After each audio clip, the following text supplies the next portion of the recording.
ওজন কমানো সহজ নয়, কিন্তু প্রাকৃতিক উপায়ে তা সম্ভব।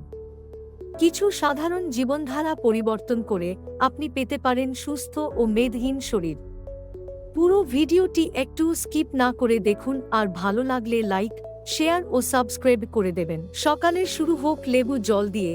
লেবুর রস মিশ্রিত হালকা গরম জল প্রতিদিন সকালে খেলে মেটাবলিজম বাড়ে ও মেদ ঝরে।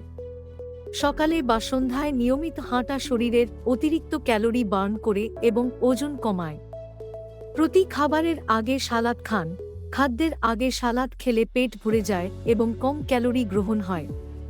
পর্যাপ্ত ঘুমান। প্রতিদিন 7-8 ঘন্টা ঘুম শরীরের হরমোনের ভারসাম্য বজায় রাখে, যা ওজন কমাতে সাহায্য করে। চিনি ও প্রক্রিয়াজাত খাবার এড়িয়ে চলুন। চিনি এবং প্রক্রিয়াজাত খাবার ওজন বৃদ্ধির প্রধান কারণ। এগুলো কমিয়ে স্বাস্থ্যকর খাবার বেছে নিন। নিয়মিত জল পান করুন। পর্যাপ্ত পরিমাণ জল পান করলে শরীরের টক্সিন দূর হয় এবং ক্ষুধা কমে। ছোট ছোট খাবারের ভাগ করুন। দিনের মধ্যে 5-6 বার ছোট পরিমাণে খাবার খেলে মেটাবলিজম বাড়ে এবং ওজন কমে। জানেন কি ময়দা খেলে ওজন বাড়তে পারে? ময়দা একটি পরিশোধিত কার্বোহাইড্রেট, যা শরীরে দ্রুত শর্করা হিসেবে জমা হয় এবং অতিরিক্ত ক্যালোরি হিসেবে সংরক্ষিত হয়।